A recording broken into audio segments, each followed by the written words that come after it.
Walang mapapala ang Estados Unidos sa panibagong paghigpit nito sa ekonomiya ng Iran.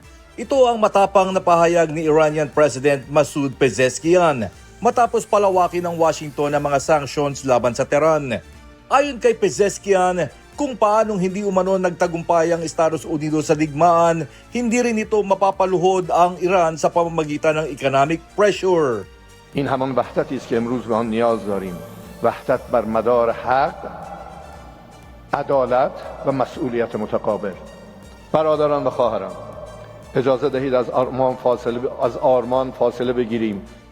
Target ng expanded secondary sanctions ng Washington ang digital assets, technology, gold, aviation at shipping sectors ng Iran. Pero ayon sa Tehran, may nakahanda na itong 2 taong plano para labanan ang epekto ng mga bagong parusa. Binigyan din ni Pezeshkian na bukas pa rin ang Iran sa pag-uusap at negosasyon pero hindi ito magpapatalo sa economic pressure. تازه‌ترین برآوردهای جمعیت مسلمان را در سال 2020 بیش از 2 میلیارد و معادل 25.6% جمعیت جهان نشان می‌دهد. Nakatenga pa rin ang negosasyon ng Washington at Tehran habang nananatiling sentro ng tensyon ang Strait of Hormuz. Ilang barko muli sa strait ang tinamaan ng hindi pa natutukoy na projectile na pinaniniwalaang mula sa Iran. Una nang sinabi ng Iran na bagamat may mga pag-uusap na sa Oman kaugnay ng bubuksang temporary shipping corridor, dapat pa rin humingi ng permiso at sumunod sa pamunuan ng Iran ang mga sasakyang pandagat na nais dumaan sa Hormuz.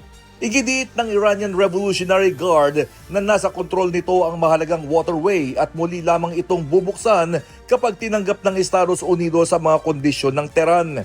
Samantala, sinabi ni US President Donald Trump na wala siyang itinakdang deadline para sa pakikipagkasundo sa Iran at hindi umano siya nagmamadali.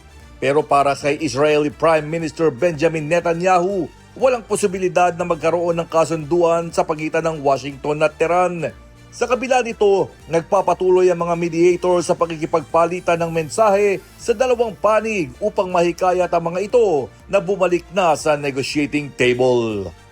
James Bonduyan, humahataw sa balita ngayon.